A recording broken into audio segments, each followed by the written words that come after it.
And it's the afternoon, and I am feeling completely overwhelmed by all the things in the to-do list, and my adulting is taking a real battering today.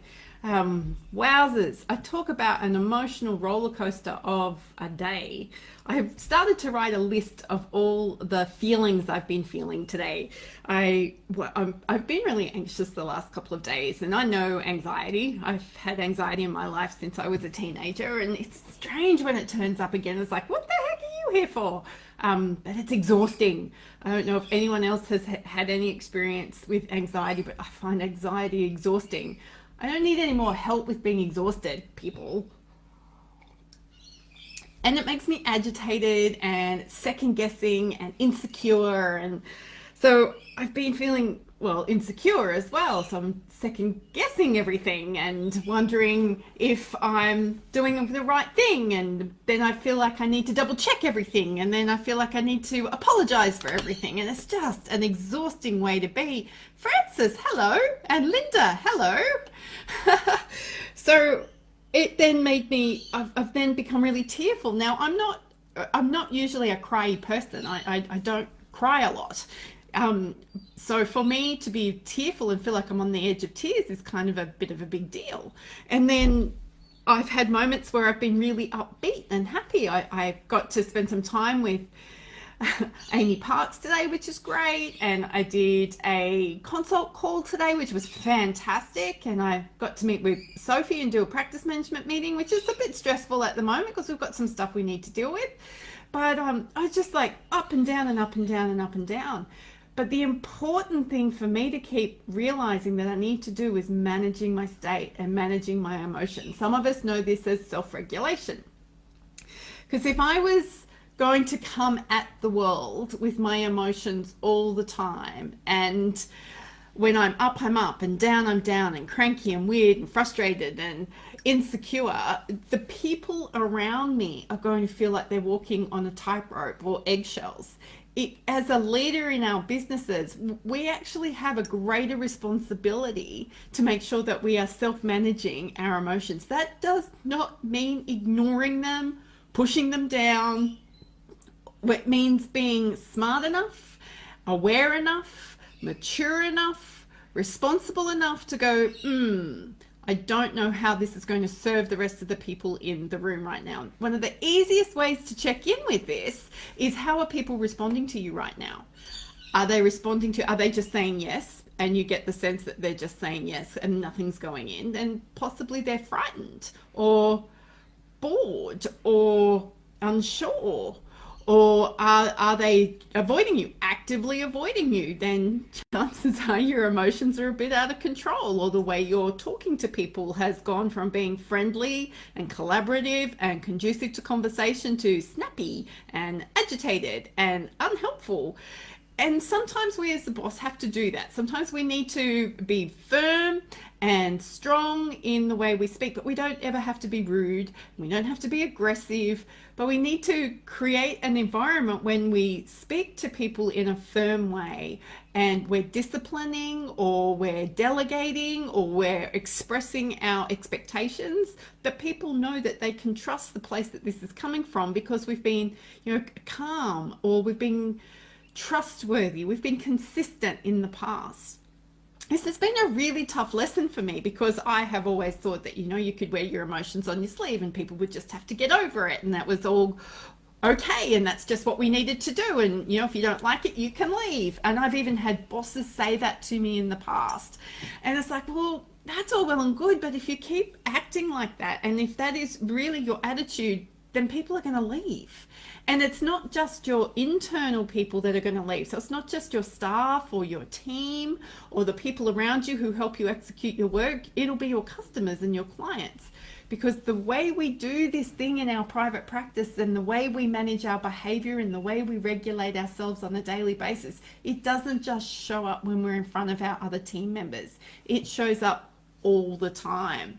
And if you haven't learnt some skills in knowing how to be aware of what's going on for you emotionally, and then what some of the triggers are for your emotions to get a little bit out of control, and then how your emotional responses to things force other people to behave, then you're setting yourself up for a whole world of unnecessary hurt.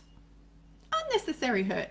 Now, I am a fairly emotionally bubbly person. I have lots of energy and I enjoy a wide spectrum of emotions. So I'm not suggesting for a moment that we've got to shut things down. What I'm suggesting is that we need to learn how to be appropriate, and who we are as business leaders and how we emote as business leaders is quite different to what we would have done as brand new clinicians, or how we might do it in our families.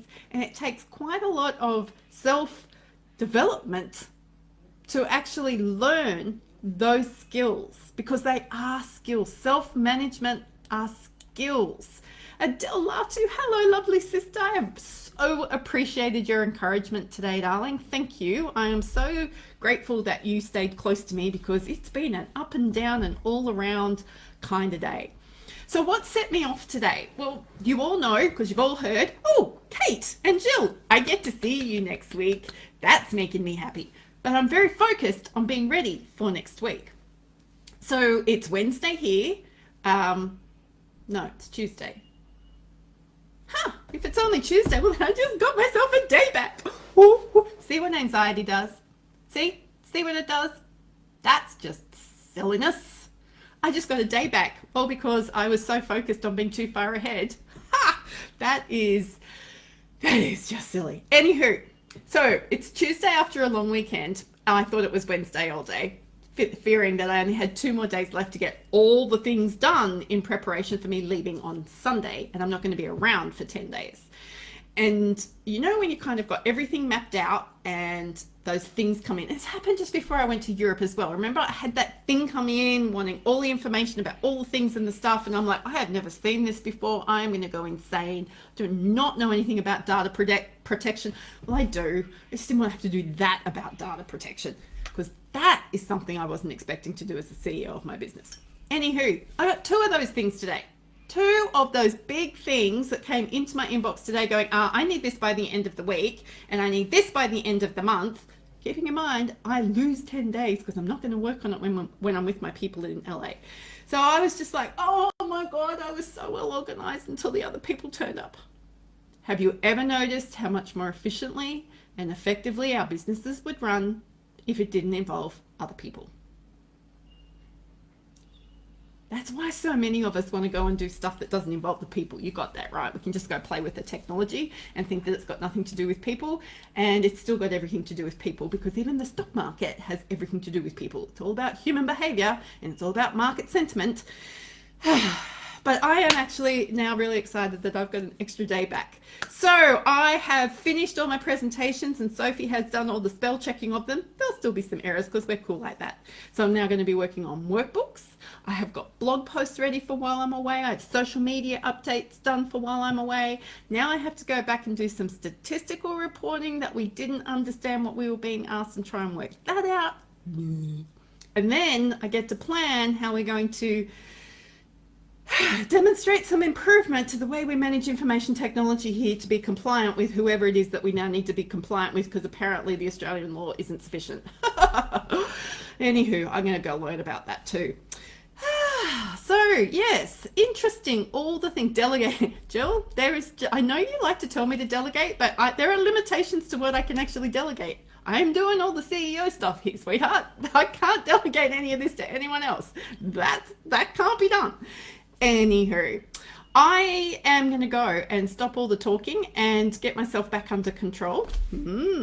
And enjoy the fact that tomorrow's Wednesday, and enjoy the fact that I have got things to do tomorrow, and just be grateful that I have a business to run and operate. Ha ha!